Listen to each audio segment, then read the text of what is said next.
started. Oh,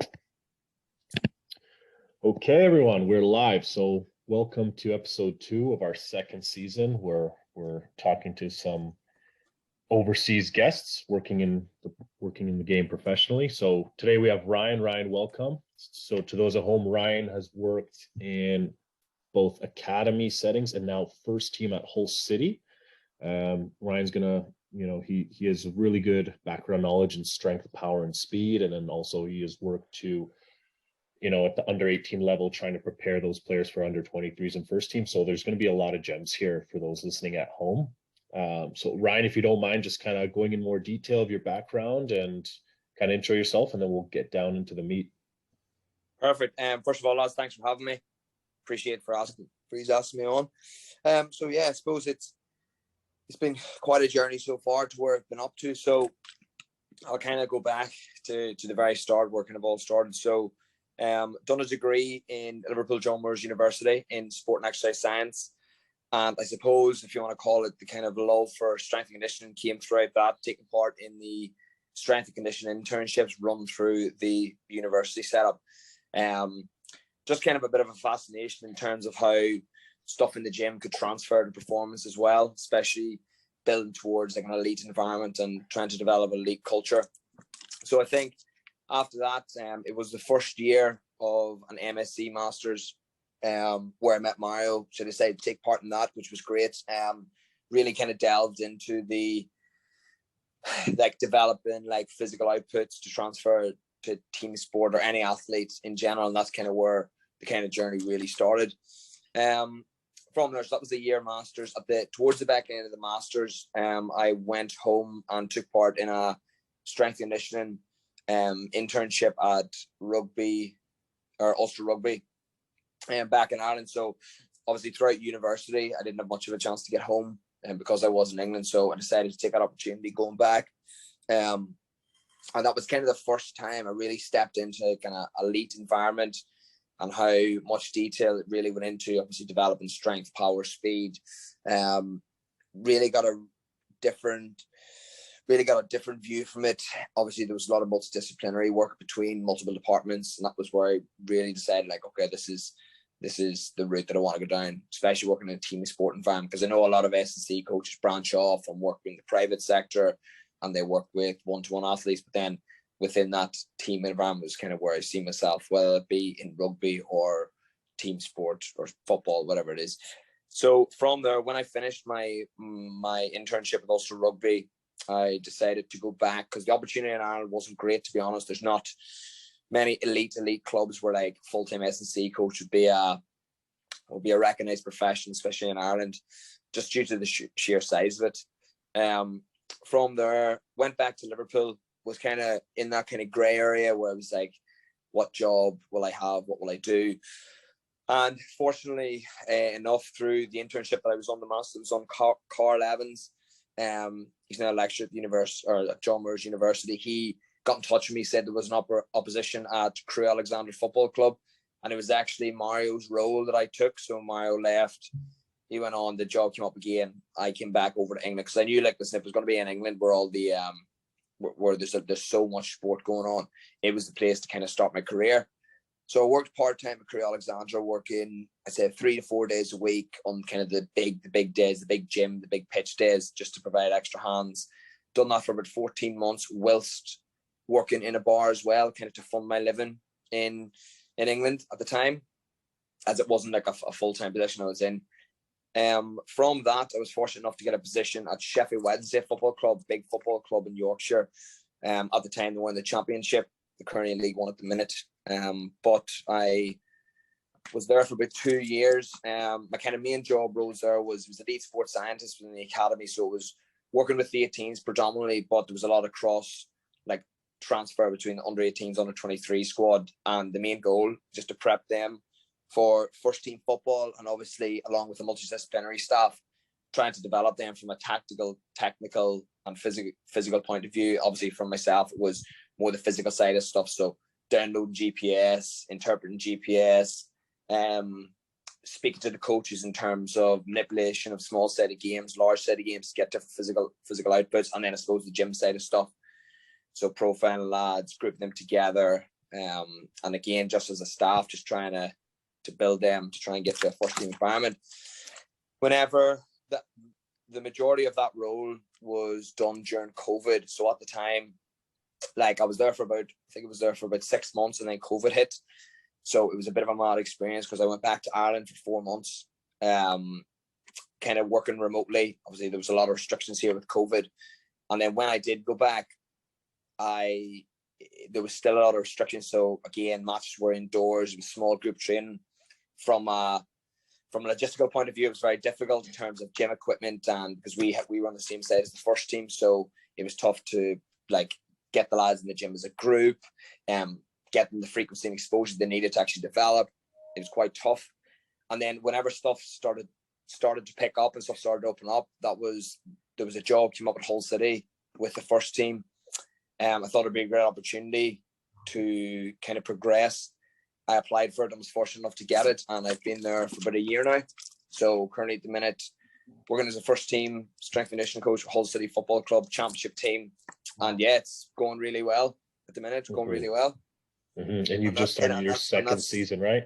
Yes, just started my second season. So obviously coming into the position at the time, it was listen, it takes when you step into an organization, a big organization, it takes time like to implement stuff and to get people on the same wavelength with you, on the same thought process.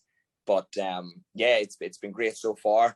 And yeah, I'm just continuing to build, and it's at first team environment. There's a lot of challenges with it in terms of there's so many, because when you're an academy level, you can build them from the ground up, but you might have people coming into it with no lifting experience. You might have really, really professional lads that have 10 years of lifting experience from an S&C point of view. So I think the challenges of navigating through that is the part that I enjoy. And so I suppose, yeah, so far it's been great. So dialing it back a little bit to kind of your role at Sheffield Wednesday, and touching on your point there about training age, because in previous episodes, Juan and I have spoke about training age, where you might have, let's say, an under 18 with 1 year training age, and their program may be more similar than an under 16 with, or that under 16 might have a higher training age, even though they're younger, because they've been in a more structured program. Did you see a lot of that in the under 18s? Or does it seem like by the time they get there, they're part of Sheffield Wednesday, they've progressed through that curriculum and everyone's kind of on the same page? Ryan, you mentioned profiling. I think that's what you were referring to. I kind of want to know a little bit more about that. What goes into a profile category? What do you mean by that? Because I think that's where Mario's question is. And we have that very common here in Canada where, you may have a drastically different training age than some of your teammates. And I think it's an interesting thing to talk about. Yeah, so I suppose this is going to be a long-winded answer when going down this kind of rabbit hole of profiling, individualization, group players together, sort of stuff. I think no matter what people say about individualization, which I found out, like I've varied programs, loads, of not very much. The 80% of a program for every individual is going to be very much the same. That's in my point of view. You're going to have your hip dominant movements. You're going to have your knee dominant movements. You're going to have anterior chain. You're going to have posterior chain work. You're going to sprint. You're going to jump. You're going to do your trunk work. The majority of it's going to be the same. The difference that that 20% difference is kind of towards the front end of the program. So with testing and profiling, so if we take a testing battery, for example, right, we might have someone who's really, really strong, like in terms of relative strength, overcoming their own body weight. They might be ridiculously strong, but in, for example, a counter movement jump, they might be terrible at it. So they've got the force, they've got the capacity to be powerful, but they can't switch it on quick enough, which will reflect in the counter movement jump. So if you take two athletes like that, I've done talks on this before. If you take two athletes like that, athlete A might have a lot more jumping involved, but they will still do their strength work. And athlete B will just have a bigger proportion of strength work and a smaller proportion of power work because they're already powerful. They can switch it on quickly. Right. So I think the variation is always going to be in the reps, sets, stimulation, kind of the speed of movement success. So that's where kind of the variation, the individualization comes from my point of view anyway. Right. That's very interesting. I think, and one thing, we wanted to ask you, when you're prepping an athlete at a professional level, would you say that there's more an emphasis on performance rather than development versus when you're training an academy level athlete, a young athlete, there's maybe a bit more emphasis on the development of an athlete rather than their daily performance? I've got this question, and it's gonna come across boring. To be honest, it's quite a boring answer. It just depends, because constantly, I'll speak about it from a tactical point of view, and then from a performance side of view, right? So when you're an athlete going through the system, you're always gonna have like weaknesses and limiting factors that are holding you back from going into a first team level, and developing through the ranks and pushing through the ranks. Most of the time, in my opinion, it is a tactical aspect. But the aim of a performance standpoint is, in my thought process behind it, in the game is just all about outputs. So as an S&C or performance coach, it's about developing them physical capacities to transfer to the sporting skill. So you want them to be able to jump high, run fast, so that when they do get brought up to that level, they have the capacity to do it, and do it repeatedly over a number of times. Right. And I think that if you have a 16-year-old and he's trying to get into under 20 or under 21s team, whatever system, the difference between the two, obviously there is a big physical element, like there's a big physical deficit there, but there's so much more that could be working on, whether that be tactical work, technical work, it could be movement, perceptual, cognitive, that type of stuff. So again, from a holistic point of view, there is so many areas of weakness they may or may not have.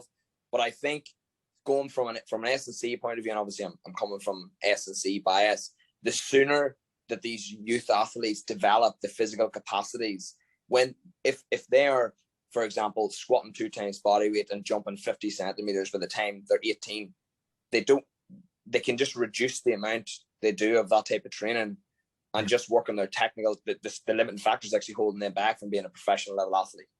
Right. So that's where it is. So you see athletes coming in, like when I was at Wednesday, for example, I had youth athletes come in at 16. They may or may not have transferred from another club, but they've never touched a barbell before, never touched a barbell. So for him, there was so much untapped potential about how much doing that type of stuff would transfer to the game. So for him, jumping, lifting, getting strong, getting big, getting powerful, it was going to improve his game. But I also had lads in that team who were ridiculously strong and ridiculously powerful. Yeah. But they may or may not have been able to find a 10, 20-yard, 30-yard pass. So again, going back to the start, it does depend. But there is stuff you can do. Yeah, Mario and I talk about that all the time. I think it's about, number one, being self-aware and understanding that it's not a one-size-fits-all, right? Mayor, what do you think?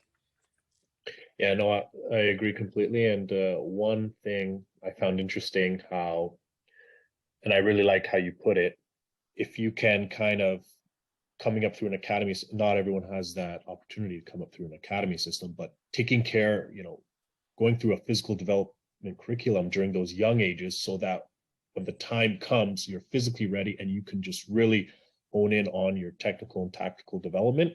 I think that's key, rather than, coming now you're at the under 18 level and you lack physically compared to the rest of your teammates, or at the next level you want to get at.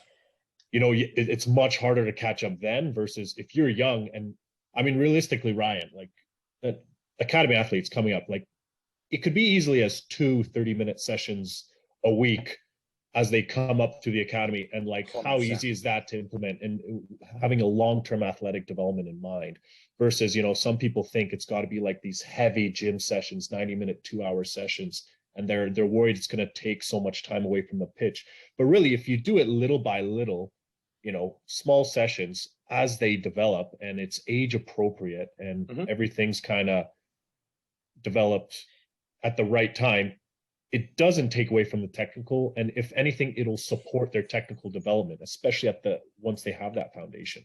And I think I would 100% agree. And I think that from from an S&C coach perspective, and coaches think, oh, we'll go in and we'll do 3 8s, 3 10s, and we'll do, again, as you said, 90-minute long sessions, right?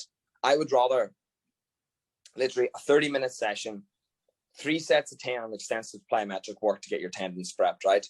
2 sets of 4 loaded jumps, 3 sets of 3 on a heavy lift, hip and knee dominant hamstring work, some calves done, but do it to a really, really good quality. So make it really intentful, just really, really pushing outputs, done with really, really high quality, really good coaching, and then go spend the rest of your time practicing football. And here's another one as well, which I don't know if you, obviously with a crew, obviously you work through the academy as well, Mario, like there may also be instances. So in a typical academy program, they always have their staple gym programs. There's staple gym programs all the time. But if you actually flip it, right, and you actually think outside the box, what happens if some of them athletes don't need any more gym? And listen, we all love gym. Do you know what I mean? And we all say, oh, lifting. But sometimes I think one thing that I've definitely learned is that sometimes us as S&C coaches, obviously me and you, Mario, like sometimes we need to put our ego aside and sometimes think, you know what? They don't need to come in for the 3rd session of lowers a week. Maybe they'd be better spent on the pitch practicing their free kicks or their movement or their like go and spend one-to-one time with a technical coach. You know what I mean? So I know you work in a facility, like you may have athletes that are beasts, and you may have athletes that are at a massive like physical deficit. So Mario take over, he needs 16 months of work. But there may be instances where this lad, he's got an unbelievable max velocity, he jumps really high, he's relatively very strong. Kwan, you take him, he needs more of your time. No, it's super interesting. I think it's funny that you say that. It's not about kind of what you want to do, right? If there are some exquisite players on the ball, but they're flat-footed, they're not very elastic. Forget performance; they're very like injury prone because of the lack of athleticism. And do they want to go and do plyometric work? Maybe not. You know what I mean? But there might be players that love the gym, love the idea of the overcoming that numerical number every time it goes up, and they may not necessarily like their weakness, which is a left-footed pass. And so it's exactly, I'm in a place, and so is Mario, where, we try to give players that guidance. I think when you're young, the ego takes over almost 100%. You want to do the things that you're good at over and over, and the weaknesses stay second place, and they just keep getting worse and worse. But it's the same thing, like I know for me, for example, right, I'll speak about I play a team sport myself. I play Gaelic football, and my weakness has always been I never done any plyometric work. Like whenever me and Mario were watching, it was always squatting and lifting. Like we didn't jump, Mario. Like we didn't do extensive plyometric. We didn't do any plyometric work. Do you know what I mean? And I feel that like my lifting sessions these days are completely different to what they used to be. Do you know what I mean?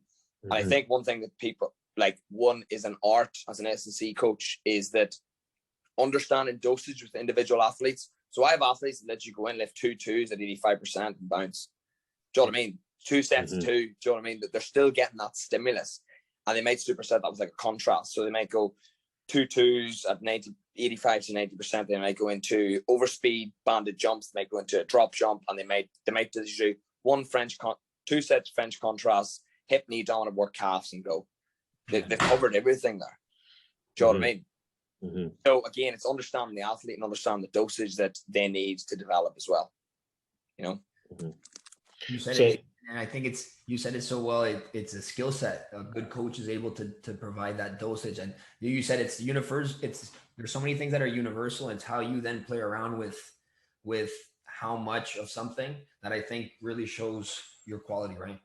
And I think that like from an S&C coach perspective, like us, Mar, like listen. 95% of S&C coaches know the same thing. Like they do. Like you see it all the time on Instagram and think it's like jump, lift, squat, the big rocks. Like you see it all the time. But I personally think what differentiates them to be like a top class coach is really understanding the athlete and really understanding how they react to whether that be load. Like I've had lads in the past that love lifting heavy. And I have lads that literally don't like lifting heavy, and they just like working around 60, 75%. Do you know what I mean? No, so for again, sure. I think, so that's a trait in itself as a coach. before we wrap up, I kind of wanted, so we've touched a lot kind of on that, like strength and, how important that is. But kind of, I wanted to dive into your knowledge because you do implement speed work with your athletes and maybe more so at Sheffield. I don't know about now, but for kind of, let's say the 17, 18-year-old players at home, they want to be physically ready to play at a higher level. What are some kind of things you can kind of give? What are some things you think they should be tackling in terms of, to close that gap physically for the first team game, let's say, if there's anything? Yeah. So I listened to a quote. There was a quote. So I've been on mentorships with Sam Portland before, who's a renowned speed coach in the UK. And he said one thing, he was like, sprinting once a week or twice a week isn't enough to develop speed. And I solely agree with that, to be honest. Obviously, it's a staple in the program. But your program, if you know you lack speed, it has to be a program that is directed towards developing the physical capacities to improve speed.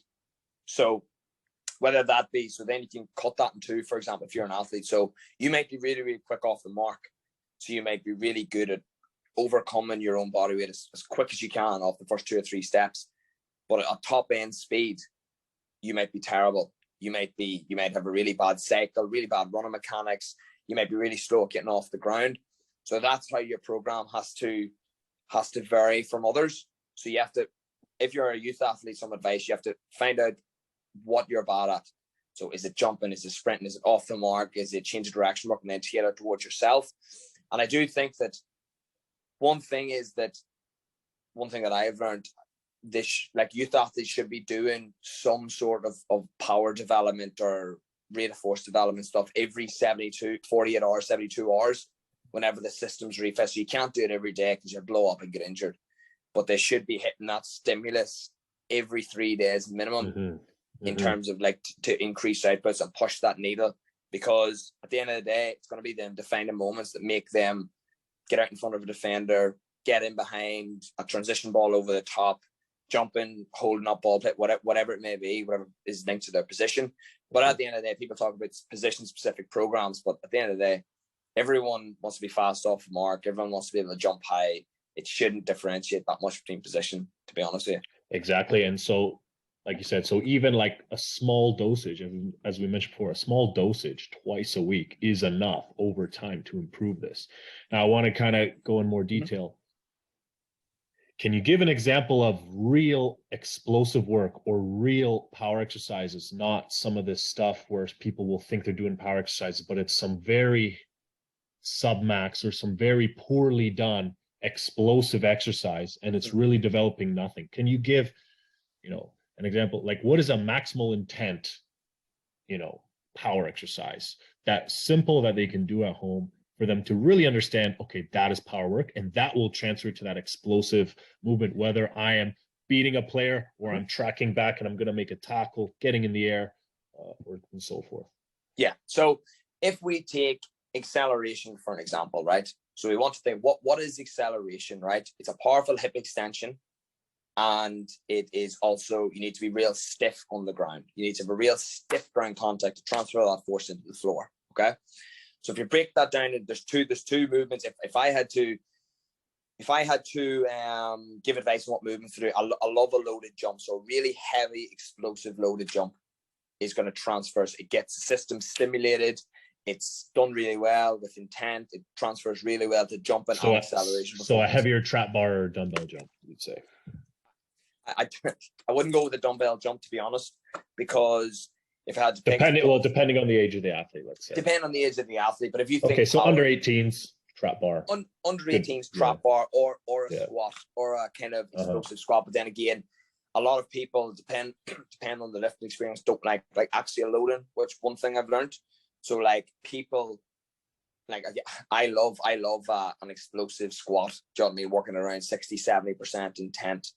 But at the end of the day, again, S&C coach putting his ego aside, some people just don't like a bar on their back, which is unfortunate. You know what I mean? But I think that if I was to choose, it would be some type of plyometric exercise and an actual. So plyometric and developing reactive strength is the ability for the tendon to resist compression. So that's the role of like a tendon.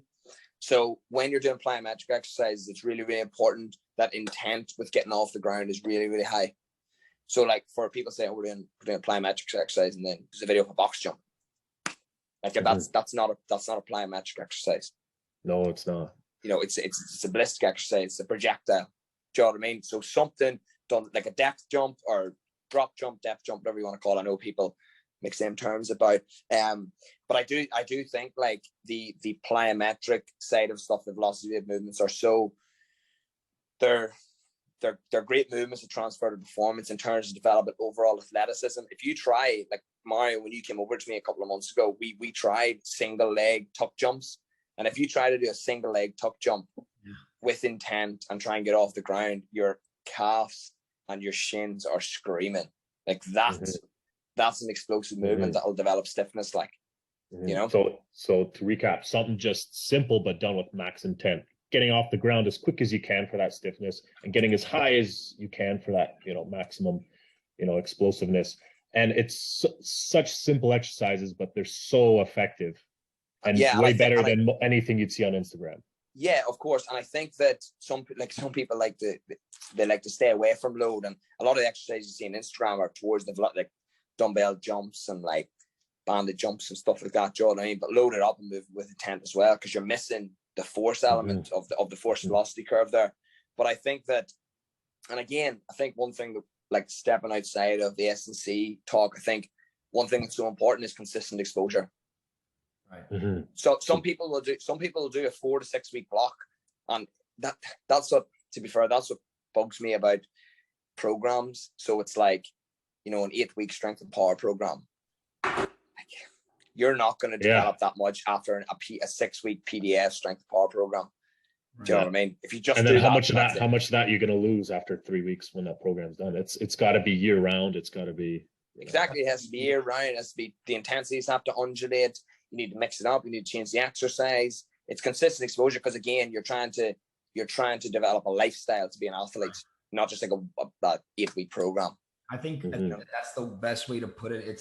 It's creating a routine that you can alter the dosage of what you do. We actually just posted an episode from the season that we recorded, and we talked about that, where it's about manipulating intensity.